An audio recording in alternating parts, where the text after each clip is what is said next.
तो चलिए पढ़ लेते हैं कि प्रिज्म द्वारा प्रकाश का अपवर्तन कैसे होता है। ठीक है, प्रिज्म द्वारा प्रकाश का अपवर्तन पढ़ने से पहले हमको पता होना चाहिए कि प्रिज्म होता क्या है, प्रिज्म बनता कैसे है। ठीक है, तो चलिए सबसे पहले हम लोग पढ़ लेते हैं कि प्रिज्म क्या होता है। ठीक है, तो एक ऐसा समांग पारदर्शी माध्यम जो किसी कोण पर झुके हुए दो समतल पृष्ठों से घिरा होता है उसे प्रिज्म कहते हैं। किसी भी प्रिज्म में दो त्रिभुजाकार आधार तथा तीन आयताकार पार्श्व पृष्ठ होते हैं। इस प्रकार के बने आकृति को हम लोग क्या बोलते हैं, प्रिज्म बोलते हैं। अभी आपको परिभाषा से उतनी अच्छे से नहीं समझ में आएगा, अभी अब आपको जब फिगर के माध्यम से समझाएंगे तब अच्छे से समझ में आएगा। ठीक है, लेकिन फिर भी आपको परिभाषा पता होना चाहिए। ठीक है, कि एक ऐसा समांग पारदर्शी माध्यम जो किसी कोण पर झुके हुए, ठीक है, दो समतल पृष्ठों से घिरा होता है उसे प्रिज्म बोलते हैं। एक प्रिज्म में दो त्रिभुजाकार आधार लगे होते हैं तथा तीन आयताकार उसमें पार्श्व पृष्ठ लगे होते हैं। ठीक है, तीन आयताकार समतल पार्श्व पृष्ठ लगे होते हैं। इस प्रकार के आकृति को हम लोग क्या बोलेंगे, प्रिज्म बोलेंगे। ठीक है,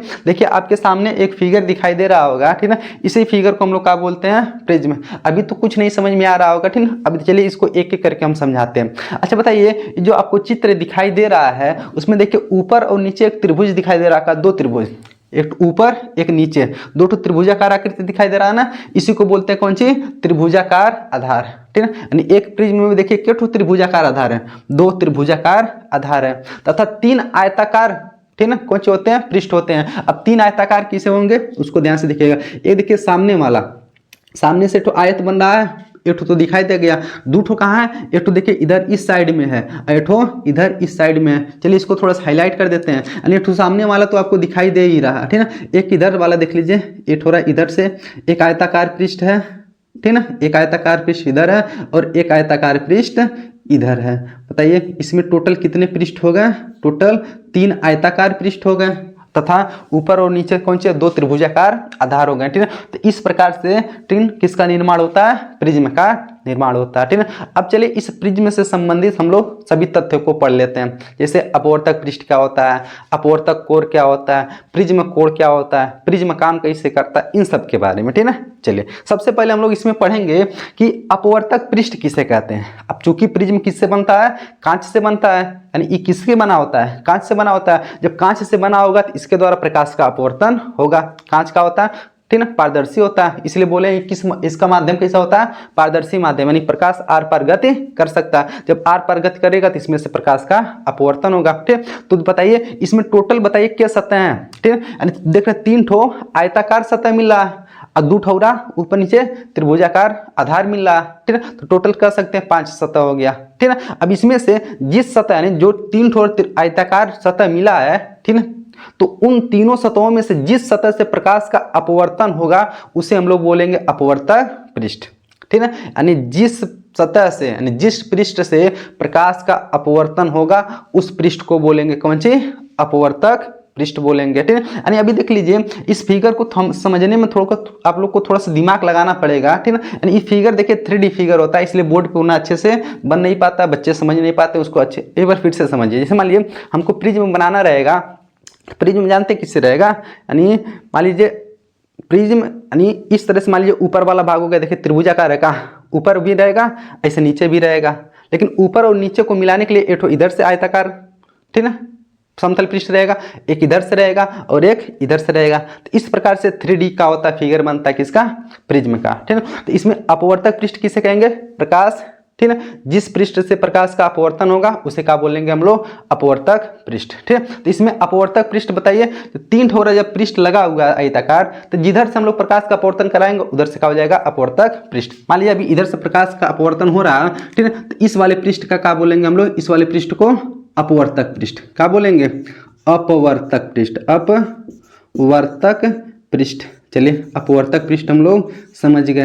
अब प्रिज्म कोण किसे कहते हैं, दो अपवर्तक पृष्ठ के बीच बने कोण को चाहे अपवर्तक कोण बोल लीजिए चाहे प्रिज्म कोण बोल लीजिए। ठीक है, अच्छा बताइए एक अपवर्तक पृष्ठ देखिए इधर से है, एक अपवर्तक पृष्ठ इधर से है, इसके बीच में हाई वाला कोण बन रहा का, जिस कोण का नाम कौन सी, कोण ए, तो इसी को बोलते हैं हम लोग कौन कोण है, प्रिज्म कोण। इस कोण कौन कोण है, प्रिज्म कोण। ठीक है, तो प्रिज्म कोण कहाँ बनता है, दो अपवर्तक पृष्ठों के बीच बने कोण को क्या बोलते हैं हम लोग, प्रिज्म कोण, याद होना चाहिए। ठीक है, चलिए, यानी यहाँ पर भी प्रिज्म कोण बन सकता है, यहाँ पर भी प्रिज्म कोण बन सकता है। क्यों? क्योंकि देखिए एक अपवर्तक पृष्ठ इधर है, एक इधर है, इसके बीच में कोण बन रहा है। ठीक, दो अपवर्तक पृष्ठ के बीच में बने कोण को क्या बोलेंगे?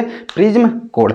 अब चलिए पढ़ लेते हैं अपवर्तक कोर किसे कहते हैं, कोण नहीं कोर। तो बताइए, मान लीजिए हम करिए एक हमारा एक आयताकार हाथ ये है, एक आयताकार हाथ ही है, मान लीजिए। ठीक है, मान लीजिए आयताकार पृष्ठ ये, आयताकार पृष्ठ ये।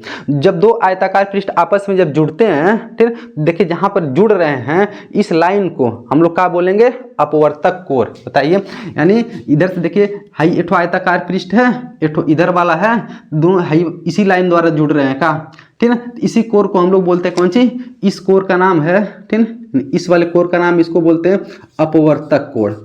ठीक, अपवर्तक कोर क्या बोलेंगे इसको? अपवर्तक कोर बोल देंगे। ठीक है, यानी हम लोग पढ़ लिए प्रिज्म कोण क्या हो गया, अपवर्तक पृष्ठ क्या हो गया, अपवर्तक कोर क्या हो गया। अब बताइए, यहाँ देखिए बगल में लिखे भी हमको क्या पढ़ना, अपवर्तक पृष्ठ पढ़ लिए, प्रिज्म कोण पढ़ लिए, अपवर्तक कोर हो गया। अब मुख्य परिच्छेद पढ़ना और कौन सी पढ़ना है? प्रिज्म का आधार पढ़ना। ठीक है, चलिए पहले पढ़ लेते हैं प्रिज्म का आधार। प्रिज्म का आधार देखिए, जब अपवर्तक कोर है मिल गया है अपवर्तक कोर, तो अपवर्तक कोर के सामने वाले पृष्ठ को, यानी अपवर्तक कोर के सामने वाले पृष्ठ को क्या बोलेंगे हम लोग? प्रिज्म का आधार। यानी आप लोग को ये कंफ्यूजन हो रहा होगा, आधार मतलब नीचे, यानी नीचे वाले को बोलेंगे हम लोग प्रिज्म का आधार। नहीं, कोई जरूरी नहीं है। यहाँ नहीं देखिए, इधर से और सामने से तीन ठो पृष्ठ है ना, अब तीनों में से कोई भी कौन सा हो सकता है? प्रिज्म का आधार हो सकता है। वो कैसे डिपेंड करेगा कि अपवर्तक कोर पे, जो अपवर्तक कोर के सामने वाला पृष्ठ रहेगा उसी को बोलेंगे कौन सी? प्रिज्म का आधार। ठीक है, जैसे मान लीजिए हमारा प्रिज्म इस तरह से ऐसे रखा हुआ है, बताइए हाई एक अपवर्तक पृष्ठ, एक अपवर्तक पृष्ठ ही था, देखिए हाई रेखा क्या हो जाएगी, यानी हम जो मार्कर कौन सी हो जाएगा? अपवर्तक कोर। अपवर्तक कोर के नीचे सामने देखिए नीचे वाला जो सतह रहेगा आयताकार, उसको क्या बोल देंगे हम लोग? अपवर्तक कौन सी बोल देंगे? प्रिज्म का आधार बोल देंगे। तो हमेशा कौन सी? अपवर्तक कोर के सामने वाले पृष्ठ को क्या बोलेंगे हम लोग? प्रिज्म का आधार। अब इसके बाद कौन सी हो गया? मुख्य परिच्छेद। अब बताइए, इस प्रिज्म को इस तरह से काट दीजिए, मान लीजिए प्रिज्म रखा हुआ है, इस तरह से काट दीजिए सीधे। कुछ बताइए, इस प्रकार से त्रिभुजाकार मिलेगा का आकृति, सीधा काट देंगे। ठीक है, तो इस कटान को हम लोग बोलते हैं, इसी को क्या बोलते हैं? मुख्य परिच्छेद बोलते हैं। इसको क्या बोलेंगे? मुख्य परिच्छेद। ठीक है, यानी प्रिज्म को सीधे से काट देंगे तो ऊपर वाला जो सतह मिलेगा, ठीक है, त्रिभुजाकार मिलेगा, इसी को बोलेंगे कौन सी? मुख्य परिच्छेद। ठीक है, तो आशा करते हैं आप लोग को प्रिज्म के बारे में अच्छे से समझ में आया होगा।